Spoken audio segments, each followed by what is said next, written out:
Our next speaker is Kerry Muhlestein. He received his BS from BYU in psychology with a Hebrew minor. He received an MA in Ancient Near Eastern Studies from BYU and his PhD from UCLA in Egyptology. And he's taught many courses, and he has a long bio in your program. But with that short intro, we're going to turn the time over to Kerry.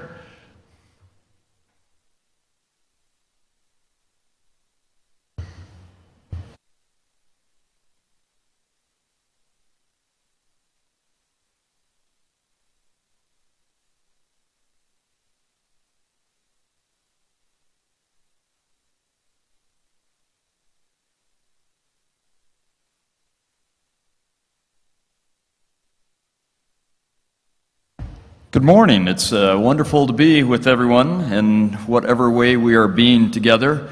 Kind of different circumstances, but I'm glad, I'm really impressed with how FAIR has thought this through and put it together so that we can still learn from each other and be edified, and I think it's just a great opportunity. So I'm also excited for the chance to talk to you today about what is an important subject, I believe, and some of it will be somewhat technical, but I hope we can kind of get through it in a way that makes sense to everybody. But let's just jump right in and see what we can do. One of the questions that has been a bit of a buzz lately is, what is the method of translating the book of Abraham? And there are a number of questions that come up in regard to this, but today we will in particular address the question as to whether the Egyptian alphabets and the grammar and alphabet of the Egyptian language that were created by somewhat by Joseph Smith, largely by his associates, and we'll talk about that as we go along. We'll address whether that was the tool used for translation. But before we address that, I think we need to talk about, I'll address first the limitations and then some assumptions that are really, really key.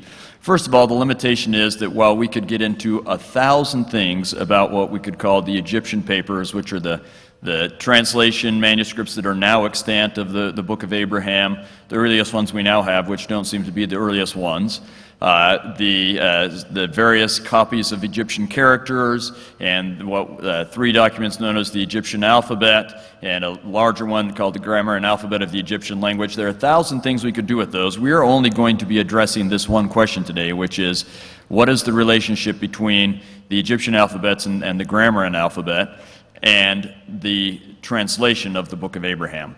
And in some parts we'll only address very specific parts of that. So that's our limitations for today, because we can't talk about everything all at once. But even before we do that, I think it's important to address some basic assumptions. And one of those assumptions, and I've spoken about this actually before, but I think it bears keeping in mind again, one of those assumptions is that everybody comes in with an initial assumption. People either, and it's a religious choice, whether someone is secular or not. If they're secular, they have made a religious choice. And the religious choice is, do you believe that Joseph Smith could possibly translate Egyptian? We know he couldn't translate Egyptian via ordinary means, the way that we would today using the grammars that we've developed and so on. That was not within his capacity. And so if he was going to translate, it would be through inspiration. So you have to make a choice. Could he possibly translate through inspiration or not? If you have made the religious choice to believe that he could not, that will color your assumptions. If you've made the religious choice to believe that he could, that will also color your assumptions.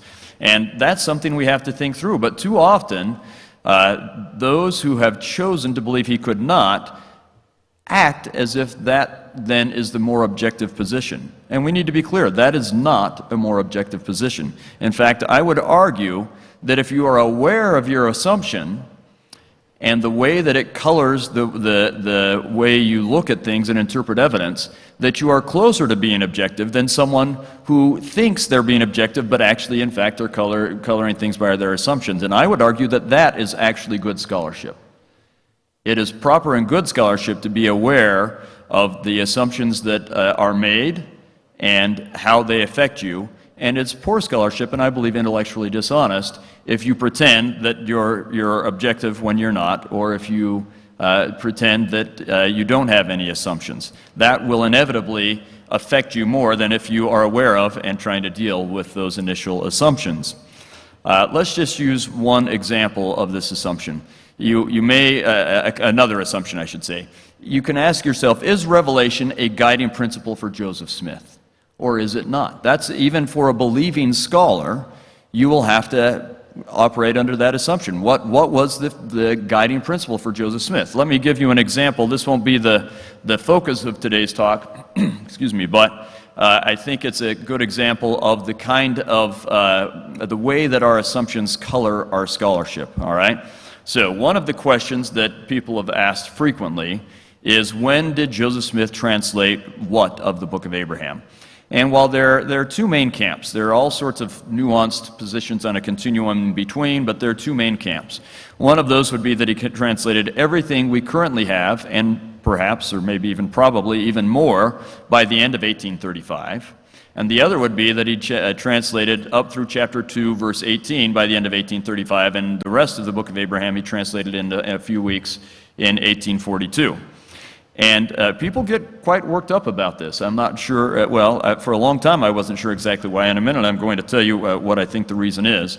But people get worked up about this. And I have done a fairly lengthy investigation of this, and I've been interested to see that I've had people say that I am absolutely sure that it was all translated in 1835, and I've had people say that I was absolutely sure that it was all translated in 1842, or that much of it was translated in 1842. So let me read to you what I've actually said about this, and then we'll see if we can understand why people care about this.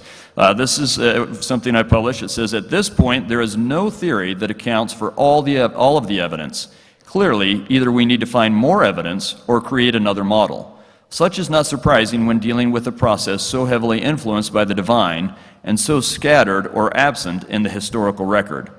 For the time being, the most we can do is say that it seems likely Joseph Smith translated all of the texts of the Book of Abraham we now have, and perhaps even more by 1835. While such a theory is plausible, it remains problematic because it is simultaneously incomplete and the most probable of the theories proposed thus far. So, at least I think I'm saying there that we're not sure, but one seems more likely than the other, but really we can't tell, we're not sure. I think actually we can tell a little bit more now, and we'll get into that later, but still, I've been perplexed why people were so adamant about this. And wondered, why do people care so much? And finally, it occurred to me that it's because of some assumptions about how Joseph Smith interacts with Revelation. And I think we can see this best if we look at what is the evidence, or some of the evidence. There's a lot of different evidence. Let's just look at one kind of evidence that suggests that he had translated what we have now, and perhaps even more, by the end of 1835. So I'll just give you a smattering of examples. There are more than this. For example, the word Sheneha is used as a code word in the 1835 Doctrine and Covenants. That word is also used in the Book of Abraham, and so it would seem that that comes from the Book of Abraham text. Wilford Woodruff mentions Kolob in 1837 and 1838, which comes from the Book of Abraham. That's where we get that. Joseph Smith speaks on Abraham's astronomical writings in 1838. So all of this is before 1842, right? Joseph Smith teaches about premortal council and the organization of man in 1839, which is something that's in the Book of Abraham text. Joseph Smith writes about the plurality of gods and revolutions of planets in a council of the gods in 1839, all of which is in the Book of Abraham text. He speaks of Adam's death taking place in a 1,000-year day in 1841. Now, you actually can get that from the Joseph Smith translation, but also the Book of Abraham text. And I was perplexed after going through this evidence that some people did not see this as any kind of evidence that he had translated anything in the Book of Abraham that had to do with this before 1835, until I realized from a podcast I listened to that their assumption actually was that Joseph Smith had these ideas and they were kicking around in his head, and then he created the Book of Abraham to codify and justify those ideas. And these are believing scholars.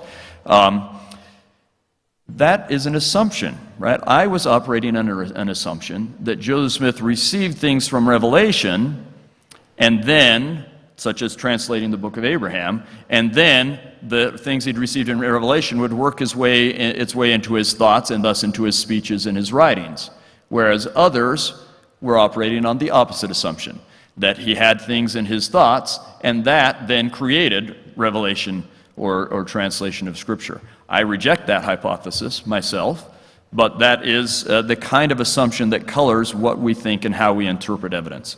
So with all of that in mind, let's look at the an untested assumption that has to do with the translation of the Book of Abraham. And we can use this, we can phrase this as if we were playing Clue. We can ask, was the translation done by Joseph Smith in the Whitney store using the grammar and alphabet of the Egyptian language? That's the question that is we're addressing today.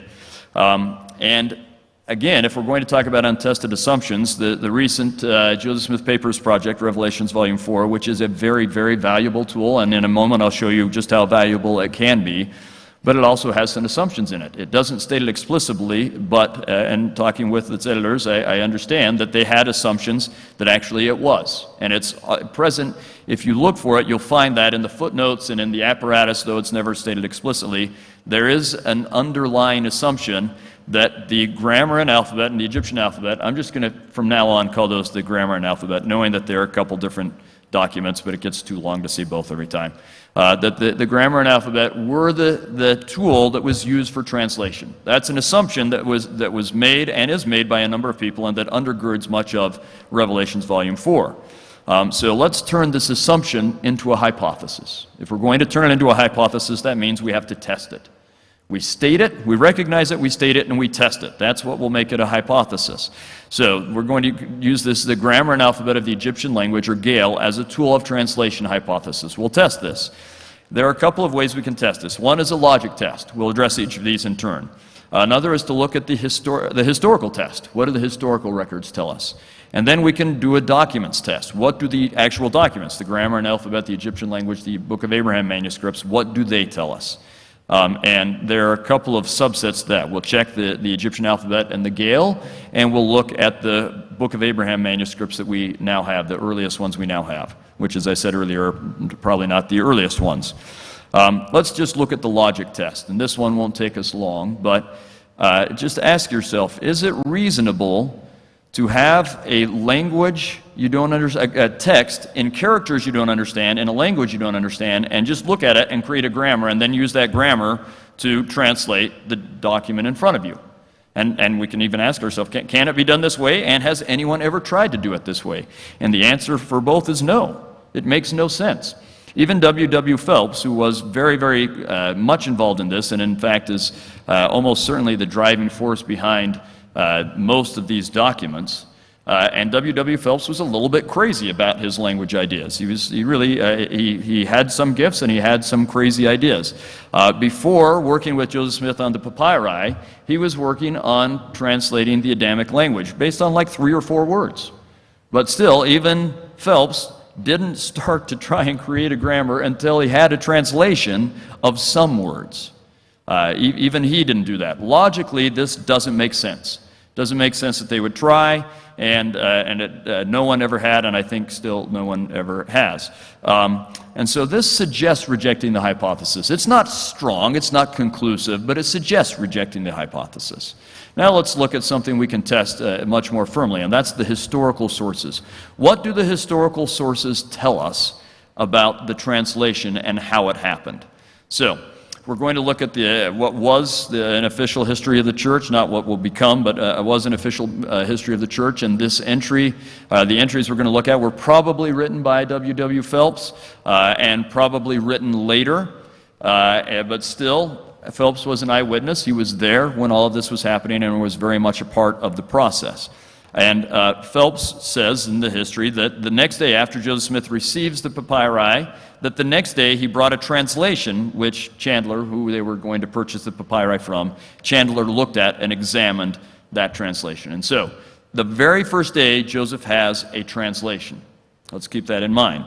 A little bit later, that same history writes this. Immediately after acquiring the papyri, so he brings a translation, buys the papyri, then we commence translation of some of the characters or hieroglyphics, and the Lord is beginning to reveal the abundance of peace and truth. So again, the first thing is translation. In both of the official entries that we get there, the first thing is a translation. That's what we get. All right? Words like reveal are used. Nothing about a grammar is mentioned. Okay? Then, after a few weeks of journal entries, and again, these are all being made afterwards, but still, they're trying to reconstruct how things happen. Then they write, the remainder of this month I was continually engaged in translating an alphabet of the Book of Abraham and arranging a grammar of the Egyptian language as practiced by the ancients. So the first thing we get are mentions of translations, and later a mention of an alphabet and a grammar. That fits with the logic test, right? Because logic is you have a translation and then you use that translation to try and create a grammar. So far the historical text matches with the logic text, but we have a lot more in the historical record. John Riggs, who was a young man whose father owned the inn where Michael Chandler stayed, and was the boy who was sent to get Joseph Smith the night that the papyri were brought there, and was told that Joseph was busy and he'd come the next day, and he went back and relayed that message, and then he was there when Joseph came the next day, and he tells us that Joseph wanted to take the papyri home and examine them, and that his father, and by the way, at this point John Riggs is not a member of the church, and his father Gideon Riggs is not a member of the church. His father vouched for Joseph's character, and that convinced Chandler to allow Joseph to take the papyri home and examine them. All right, so we get all of that from John Riggs, and then this is what John Riggs says. The morning following, so Joseph has brought them home, looked at them over the night. The morning following, Joseph came with the leaves which he had translated, which Oliver Cowdery read.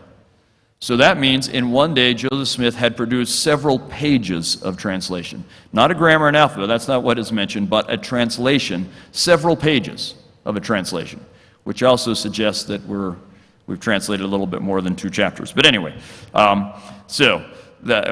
we've got that eyewitness account. Joseph Smith will also say in that history we were talking about, and again, this is probably actually Phelps recording it, but anyway, I, with W.W. Phelps and Oliver Cowdery as scribes, commenced, and then some, this is written above the margin, translation of some of the characters, and then, anyway, we'll keep going, or hieroglyphics, and much to our joy found that one of the rolls contained the writings of Abraham. Again, it tells us immediately translation happens. In all accounts so far, everything they say, translation is first. That's what they see. This is a second-hand account. Benjamin Bullock is the man who he was related to the Kimballs and came with Michael Chandler to Kirtland, not a member of the church, and we have his account as given from his granddaughter. So it's a second-hand account, but this is what he passes on to his descendants as they remember it. Joseph Smith first used the Urim and Thummim to determine that the papyri were of interest, and that he produced a translation that first day. Now, it's secondhand, years later, and yet it matches so well with what the Urim and Thummim, no one else had mentioned that at this point, though we'll see that mentioned again in a moment, but this idea that he produced a translation that first day matches so well, we're just getting a variety of witnesses that that's what happened. So again, the timing agrees with the logic test, as we've already said. But we can ask, what else do the historical sources tell us as we go to some more second-hand accounts? Orson Pratt is a second-hand account of the first day. He wasn't there on that first day, but he is a first-hand account of some of the time of translation. And this is what Orson Pratt says. The prophet translated the part of these writings which, as I have said, is contained in the Pearl of Great Price and known as the Book of Abraham.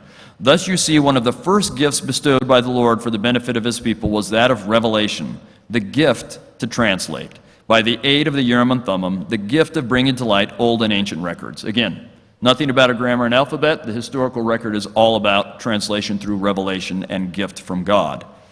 In another place, he says of Joseph Smith, I saw him, and this would be a first-hand account, I saw him translating by inspiration the Old and New Testaments and the inspired book of Abraham from Egyptian papyrus. Again, very clear, and he uses the word translating by inspiration. Warren Parrish, who at the time he gives this statement is an enemy of Joseph Smith, no longer a believer, this is how he describes it, and he's a scribe. He is very much a first-hand witness. He says, I have set by his side and penned down the translation of the Egyptian hieroglyphics as he claimed to receive it by direct inspiration of heaven.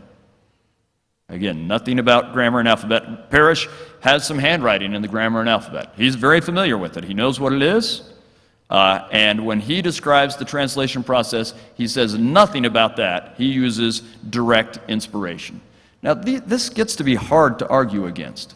If you want to claim that it's by any method other than direct inspiration or revelation from God, you have to disagree with every eyewitness account about it. John Whitmer, who may not have been there the first day, but is around enough, he must witness some of this. He says, Joseph the seer saw these records, and by the revelation of Jesus Christ could translate these records, which gave an account of our forefathers. Again, revelation is the word he uses, not grammar and alphabet. Now, I jokingly put fourth-hand account. It's really a third-hand account, but at this point with Lucy Mack Smith, we get far enough out there. But she twice, we get this, she's not an eyewitness to the translation process, but she's heard about it from her son, and she's the one who shows the mummies and papyri and so on to others, and then we get what she says from others as they record it, from at least a couple of different instances. And so this goes through a few filters, but in each case, that they talk about what Lucy Mack Smith said regarding the translation. There are at least 2 times where they say not only that it happened by inspiration, but that Lucy claimed that Joseph could translate parts of the papyrus that weren't even there.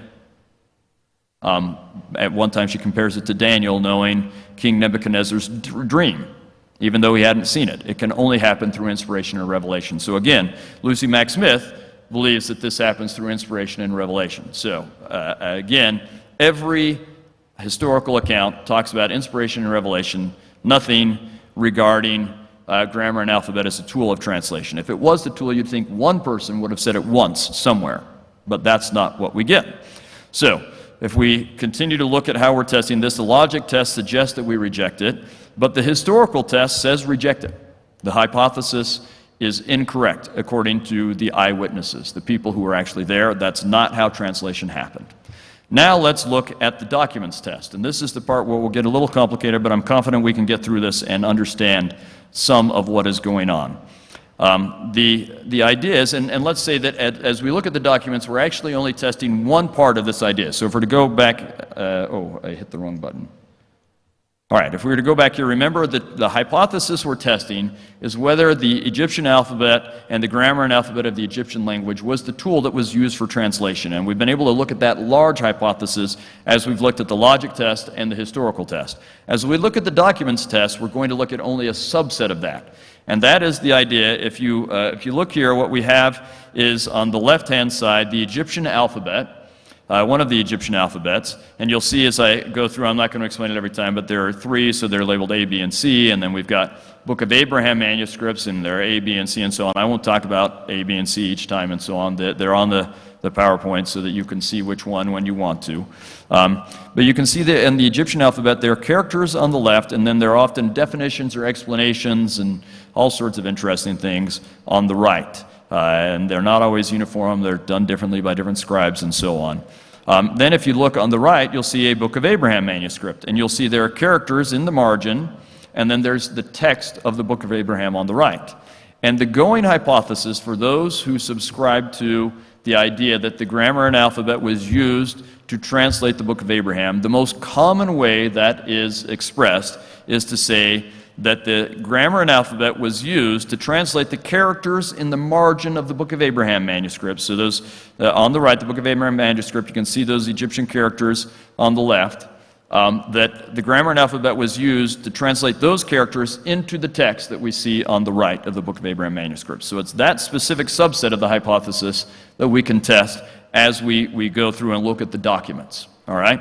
So the question is, did the grammar and alphabet yield the Book of Abraham manuscript, or did was the translation of the Book of Abraham used to try and recreate a grammar and an alphabet? And it may be that it's something completely different. In fact, the more I look at this, the more I think that we don't understand at all what the relationship is in between these documents. But those are the 2 kind of going hypotheses. Now, of course, there's a whole bunch of stuff in these alphabets and the grammar and alphabet that aren't in the Book of Abraham text at all.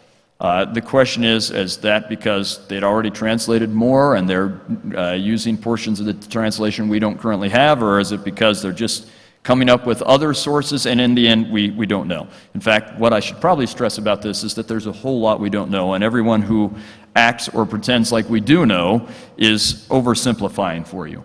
And that's something you should be very careful of. In fact, I believe Dr. Gee will speak about this later, but all of our studies having to do with the ancient world and ancient texts, or studies having to do with modern translation by revelation, or with the Egyptian documents, these are always, in all cases, complex matters, and you can only study them in a complex way.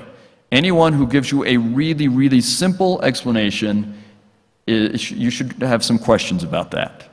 It's complex, and if someone's simplifying, they're leaving things out to try to make their point, and I would be suspicious. In any case, so this is somewhat complicated, but hopefully we can narrow it down. So we're going to look at two specific questions as we look at whether the grammar and alphabet was used to translate the characters in the Book of Abraham manuscripts into the text in the Book of Abraham manuscript. One is we're going to look at the Egyptian alphabets and the grammar and alphabet, and we'll look at the characters in the margin and the definitions next to them, and then we will compare them to see when there is text that matches, text in the Book of Abraham manuscript that matches the text in the alphabet and grammar. So you can see in this case that the text, it's not a perfect match, but it's a rough match. It's a translatable match. So when they match, do the characters match? So you can see what we're doing. If the grammar and alphabet is being used to translate the characters in the margins, then we should find some match between those, right? The second question then is we'll do it in the reverse order. So these are very related questions, but you have to examine both. We'll look at the characters in the Book of Abraham manuscript and see if we can find those characters used in the grammar and alphabet, and if so, does the text match in that case, all right? So they're similar things, but you have to do both to be able to cover all of your bases. So we'll start with the first question, the idea of looking for textual matches in the grammar and alphabet in the Book of Abraham manuscript and see if the characters match, okay? So we're going to do this, and again, this is one of the wonderful, beautiful things from Revelations Volume 4, that they have listed all sorts of characters, and they've given them numbers. And that allows us both to find more easily when we're looking at the same character, and it gives us the ability to talk about it. So I can say character 1.22, you may have no idea what that means, but you could go to Revelation Volume 4 and see. And I now have a number. I tried to do this once before they were given numbers, and it was so difficult to talk about these things, because I'd say, well, the character that's the fourth character down in the left column on page 5. And that was difficult. So we'll now talk about character 1.22, which you can see in the margin there. And you can see that the text talks about going from the Chaldea and traveling into the land of Canaan. All right, so from Chaldea I traveled to dwell in the land of Canaan. If we look in the Book of Abraham manuscript, we get, I left the land of Ur of the Chaldees to go into the land of Canaan. Not a perfect match, but that's a good enough translation match. So the text matches fairly well there, as you can see. But the characters do not match at all, as you can also see. So this will get tedious. In a minute I'll go through it more quickly, but I want you to get the idea of what I'm doing. This took a very long time to go through all of these in a very tedious way, but I want you to get an idea of what I'm doing, and then we can go through it more quickly. So character 1.5 in the Gale has as a definition, her whom Egypt was discovered while it was underwater, who was the daughter of Ham. And character 12 in the Book of Abraham manuscript says, the land of Egypt being first discovered by a woman who was the daughter of Ham. When this woman discovered the land, it was underwater. All right, so you can see, again, not a perfect match, but a good enough match that we can say that's a good textual match. But, again, the characters don't match at all. And now we'll just go through this a little bit more quickly. You can see we've got text matches, but the characters don't match. And again, text matches, but the characters don't match, and text matches, but the characters don't match, and that just keeps happening. With each textual match I was able to find, I tested it, and in all the ones I'm showing you right now, when the text matched, the characters did not match. Now, things get a little interesting after a while, because here we do find one. We've got in the land of the Chaldees, and that equals, or that one does match. Whoops, I didn't mean to push that button yet. That one does seem to have a good match. In any case, okay, so now we're going to go on and find, look at some more. So we've got another text match that the characters don't match, and more where the text matches and the character doesn't match, and so on and so on. I won't bore you with all of this, but you can see that again and again, we don't get it. Now, there are two cases that are more difficult, and this is where this gets complex, but I think we can get through this. Here's a really interesting one. So as we look at the characters on the papyrus, and that's part of what we have to do as well, is look at the papyrus characters and see how they end up on the alphabet and grammar and so on and so on. So here you can see these papyrus characters, and you can see how they end up in the Egyptian alphabet, and you can see how those characters, not particularly well drawn, but you can see how the papyrus characters become the characters that we find on the alphabet. It's not perfect, but it's a decent enough match. And then you can see in another one of them, so these are each documents written by a different hand. So in another one, still kind of, you can tell, but it's not a great match. But I think it is the same one. This one, it's even harder to tell, but I think they're the same one. Then we get in the Book of Abraham manuscript, we get this. So there's nothing matching the character on the right and kind of matching the character on the left, right? And in case you are wondering whether these really are the same characters in the alphabet and grammars and in the Book of Abraham, you see they all have the same transliteration. So, oh, sorry, the bottom one is the grammar and alphabet. I said it was the Book of Abraham, but it's the grammar and alphabet. And then we get that character in the grammar and alphabet showing up, or it seems like the same character, showing up in a Book of Abraham manuscript. So this would suggest, in this case, that it came from the papyrus, because if we go back, you'll see that the Book of Abraham manuscript, you cannot recognize that as having to do with what's on the papyrus at all, but you can see it kind of going through variations that could arrive at that symbol. And so, if that were the case, then that would suggest that the Egyptian alphabet was used to at least create the character that is on the Book of Abraham manuscript. But it turns out this one is not so simple. This one's actually quite complicated, and I'll try to show you why.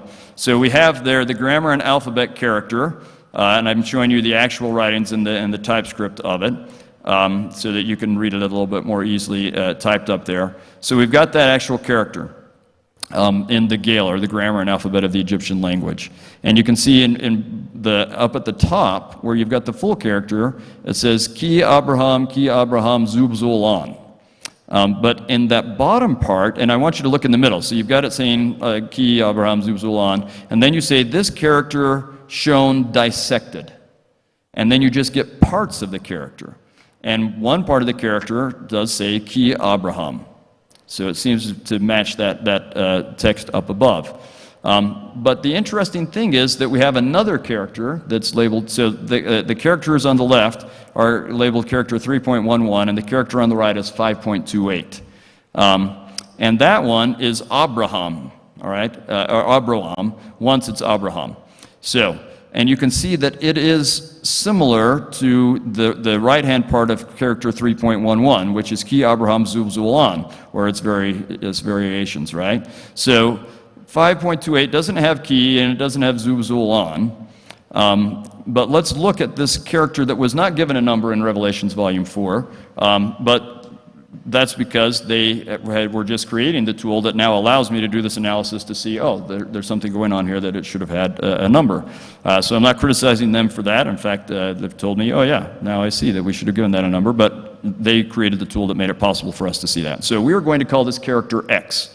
And character X, you see that Ki Abraham right there, it has the key added that's different than what's in 5.28, but it doesn't have the Zub Zul on. All right, so there are no definitions provided for this in for the 3.11 character, but in 5.28 the definition is a follower of righteousness and a rightful heir. Now, whoops, and here's where you can see that right there. So anyway, now as we look at this character in the Book of Abraham manuscript, you can see that it's got 5.28 up there, and then it's got 3.11, but that part of it is similar to 5.28. and you've got a textual match there. They do seem to be similar with that textual match, right? Just for that part of the character, which agrees with the character 5.28. So the whole character doesn't match, but the partial character does match when it's deconstructed. And that character actually seems to have become a different character. The 5.28, when it's deconstructed or dissected, it seems to become a different character that is used elsewhere, and that's when we get the textual match, when it's used elsewhere. So it's not such a simple match, and I don't want to get us bogged down in this, but you can see that when we have just this 5.28, when we have it as a dissected character, that's when we get our best textual matches. Not when it's the whole thing together, but when it's a dissected character. So it may actually be that it's not character 3.11 that matches, but it's character 5.28, and so this may not actually show us anything about that little trail we saw of the papyrus characters and how it came down into various characters in the Egyptian alphabet and grammar, because this translation seems to be coming from a different character, but we can't be sure. In any case, this little part of it here does not match in any way at all what's on the papyrus. Here's another curious and interesting case. This was discovered by my colleague John Gee, and it's where we get this in the grammar and alphabet. You get one character who says a woman is married or unmarried, signifies all or any woman, and another that says underwater, and another that says the eye, or to see, or sight, or sometimes me, myself. And then when you see all the characters put together, it says Egypt, the land first seen by a woman underwater. And you can see that character here, where it says the land of Egypt being first discovered by a woman who was the daughter of Ham and the daughter of Zeptah, and so on and so on. So you can see the character matches are not perfect, but it's fairly decent there. And so this suggests that it goes in reverse order. What you have is a papyrus character that's all put together, but then when you dissect it, and then they re-put it back together, it gives us this translation. And so that seems to be coming from the papyrus and the translation first, and going in reverse order to the alphabet and grammar. And so that suggests, as we get from this is the character on the papyrus, that suggests that when we get this little character created here, obviously it doesn't match, so we're going from papyrus. The character on the left is the Book of Abraham manuscript. The character on the right is the alphabet and grammar. And so it would seem that we've gone from the papyrus to the Book of Abraham manuscript and then to the alphabet and grammar. So that suggests that we're translating first and then trying to create a grammar afterwards. Those are the two cases where we can make something of it. Everything else doesn't match. And in those cases, we have one that's ambiguous and one that tells us that most likely they have a translation first, and then you're getting the alphabet and grammar. So if we're going to summarize this first question, and we need to hurry here, there are very, very few matches. And inconclusive evidence suggests possibly going from the grammar to the Book of Abraham, but more conclusive evidence suggests going from the Book of Abraham to the grammar. Thus, statistically or quantitatively, because there are so few matches, this theory that they're using the alphabet and grammar to translate the characters in the margin, it just doesn't work, and neither does it qualitatively. It just doesn't work. So let's look at the second question, and we can do this one very quickly. How are the characters next to the Book of Abraham text used? So, two Book of Abraham manuscripts begin with this, the sign of the fifth degree of the second part, and you can see the character that they have there. In the Gale, the fifth degree looks somewhat similar, but really not. But this is the sign that's in the margin at the beginning of the Book of Abraham C, which is the only one that has the real beginning of the text. And it's also used in the Egyptian alphabets to say land of the Chaldees. It's not in one of the Egyptian alphabets. So that's a good textual match with a character match there. But those, actually, sorry, no, the characters don't match, but the text does match. So the characters don't match well, but the text does match. And that's already something that's a character we looked at earlier. If we look at the first 10 characters in the margins of the Book of Abraham, they do not appear anywhere in the the Book of Abraham, or in the alphabets and grammars. We do get a couple characters that partially match. And so I'll just show you these quickly, but the text doesn't match. So you can see here where part of the character matches and part doesn't match, but the text does match, or the text doesn't match. And we get that again and again. Somehow this isn't clicking very quickly. Whenever we get these partial matches, we do get, as I said, a couple partial matches, but the text doesn't match. We have no matches in many cases and so on, but we're just going to click through this to see. Those somewhat match, but the text doesn't match. Then another one that doesn't match. Here's a little thing that kind of matches, but there's no textual match. And then a whole bunch of, and then a whole bunch of things that don't match. So what you had were, for the most part, these don't match, but you do get a couple of partial matches. So that's a bunch of details. Let me then summarize this for you, okay? 17 or 65% of the characters in the Book of Abraham manuscripts don't appear anywhere at all in the alphabets and grammars and so on. So 65% of them appear nowhere. 8 have partial matches. Of those, 13 partial characters don't match, but 8 do. None of those textually match. So there's a 0% textual match. 2 characters are used outright, and one of those has a textual match. But that's not in the Book of Abraham text, but it's in the margins before the text begins. So again, we have a 0% match in the text, but 4% overall, meaning conservatively, we can say that 96% of the characters do not have a text and character match. Right, so 96% of the time, the characters in the margins of the Book of Abraham translation have no match at all in the alphabet and grammar. So, by the numbers, if we're going to look at this, 170 characters, if we count all the different things, are in the Gale or AE. 16 have textual matches, 12 are strong, 2 others are fairly strong. One of these also has a character match, and 2, when we or deconstruct them, have portions that match. So what we end up with is 81% of the text does not have a character match, but only 1.8% of all characters have characters and text that match, which means that 98% of the time they don't match. Right? 98% of the time there's no match whatsoever. So if we're going to look at the Book of Abraham characters, 96 to 100% of the times they don't match. And if we look at the characters in the Gale and the Egyptian alphabet, 98% of the time they don't match.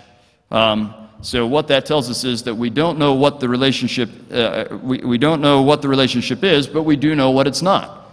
It can't be the way that it's been suggested, that they use the grammar and alphabet to translate those characters in the Book of Abraham manuscripts, because either in 96 or 98% of the time that doesn't work, and those are fairly high numbers, right? So what are the ramifications? Well, it looks like the way that we typically form that part of the hypothesis, we have to reject it. So to summarize, with the logic test, we reject that the grammar and alphabet was used as a tool of translation. With the historical test, well, we suggest we reject it. It's not a strong rejection. The historical test, it's a strong rejection. And with the document test, at least the way it's most often formulated, we have to reject it, which suggests, again, we reject the whole hypothesis. And so I would assume that once we've turned this assumption into a hypothesis, we have to reject it. And that means, really, we're best served by moving on. If we want to understand what's going on with the alphabet and grammar, let's not keep spending our time on a hypothesis that we now know does not work. Let's spend our time looking into other possibilities, and maybe then we can come to understand them better. Thank you very much.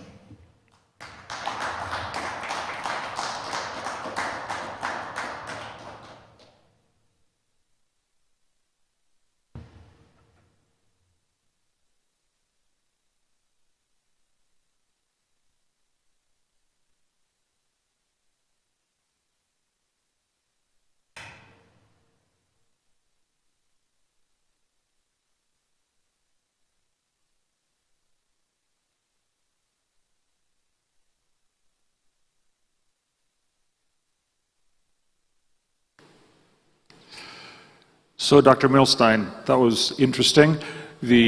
So, to summarize, your argument is the argument put forth most frequently by the critics about the alphabet and grammar and the translation of the Book of Abraham doesn't work. Is that correct? That's exactly right, and I know the last part is very technical and it'll be easier to understand when you read it written. So the first parts, I think, are easier to understand and deal with the whole global hypothesis, and the last part only with part of it. But in all cases, it tells us, this just doesn't work, let's move on. Okay, and I have a few questions that people have emailed to me. It says, what do you think of this statement from Joseph Smith in the Discourse, circa May 1841, where he says, everlasting covenant was made between three personages before the organization of the earth, and relates to their dispensation of things to men on the earth. These personages, according to Abraham's record, are called God the first, the creator, God the second, the redeemer, God the third, the witness or testator. That's from the Joseph Smith papers.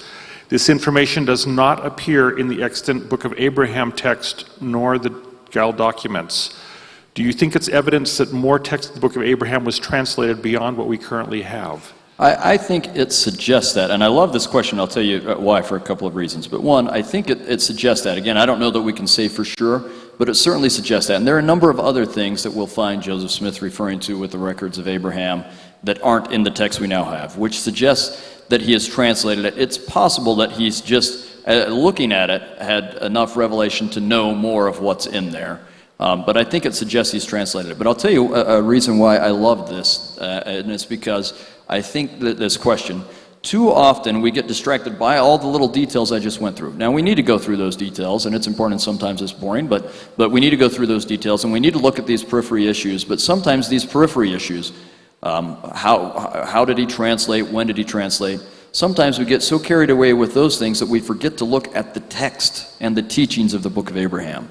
The Book of Abraham clearly teaches about the covenant, and that statement, I think, is powerful in helping us understand the covenant, and so is the Book of Abraham. And so what I hope that indicates is that this person is not only looking at the peripheral issues, but wanting to find out what can we learn doctrinally from the Book of Abraham and what Joseph Smith learns by translating the Book of Abraham. And that's where the real power is. If you want to really test the Book of Abraham, look at the teachings that come from the Book of Abraham. Okay.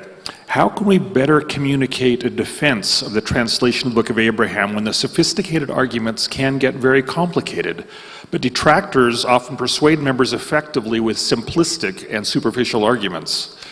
I think that is so 100% true, and as I said, I believe Dr. Gee will be addressing that later, but I hope what we have to do, so this is the problem. It's an unfair game that we let be played because people are willing to be taken advantage of by simplistic statements. It's easy, and it's actually the same problem we have in politics and a whole bunch of other things right now. Everyone wants a 30-second soundbite, and it's easy to say somewhat true but seductive things in a 30-second soundbite. And it's difficult to say actually true and important things on complicated matters in a way that's understandable. And so I hope what we do, and I probably just failed at this, but I hope what we can do is provide both the details and then a summary of those details that is less complicated, so that those who want to go back and see if it's true or not can go back and look at the details, but the summary should be clear enough. So maybe I should say one more time, the summary is, every way we look at testing this hypothesis, it doesn't work. The grammar and alphabet could not have been used to translate the Book of Abraham, at least according to every way I can conceive of testing it. And so let's try and get those simplified summaries out there as long as they're backed up by the actual complicated truth. Thank you. What are some of the other possibilities for understanding the nature of the Gael if it were not used for the translation of the Book of Abraham? That's a great question, and that's where I think we've spent so much of our time barking up the wrong tree.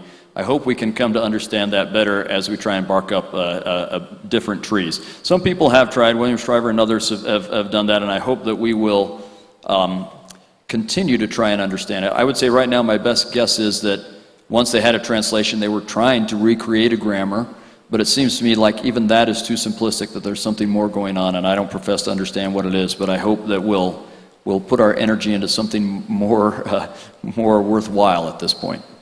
Yeah, a person wrote, are you saying there is no relationship between the AEP and the glyphs on the recovered papyri? No, I don't think that there's no relationship. I'm saying, and I think, so again, I can see I didn't explain this well enough, but at least one of my bullet points in there says, we don't know what the relationship is, we just know what it's not. So what it's not is a tool of translation. There is some kind of relationship. I don't profess to know what that relationship is. Excellent. And then who do you think put the characters in the margin? Phelps, Joseph, others who's tried to learn Egyptian? That's a great question, and you know, it's particularly difficult with something like that to tell, because typically we'll turn to handwriting to be able to tell that. But we're looking at handwriting of people who are using a script that they don't ever write in and not copying it particularly well anyway. So it's pretty hard to use that as a handwriting analysis. If I had to just guess, I would guess that it's largely Phelps. In the end, we could say, well, whoever's handwriting is in the right-hand side with the text probably did the characters, but that's an assumption. I don't know that it's a safe assumption.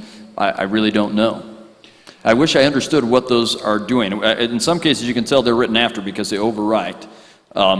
But I think we have no clue what they're doing with those characters, and everyone who has professed to know what they are and who says they know what they are is not being fully honest with you, because it's too complex to be able to say that.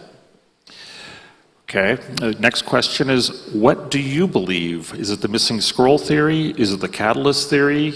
And why? It depends on what day you ask me and what hour of the day you ask me. To be honest, I don't think we have a model that can account, and I've said this in print before, and I'm sure I'll say it again. I don't think we have a model that can account for all of the evidence that we currently have. And so it's difficult to know what theory to go with, and I actually find that comforting and to be expected. When it was frustrating for a while, and then I thought about it, and I thought, well, if we are dealing with revelation coming from the divine, I don't know why I would expect to be able to easily fully understand the process or the little bits of evidence that we have. And so it actually, to me, the fact that we can't find a model that works is a testament that there's something beyond our normal abilities at work here, and I believe that's God. I really like that answer. I've always, when people talk about how Joseph Smith didn't translate something correctly, my thought is always, well, since you're such an expert on the divine, how should he have done it? Yeah. And there's a lot of things we don't understand and don't know. With that, I know it's a complicated subject, and yet you laid it out very clearly for us. We really appreciate that, and we appreciate your time, and thank you very much. Thank you.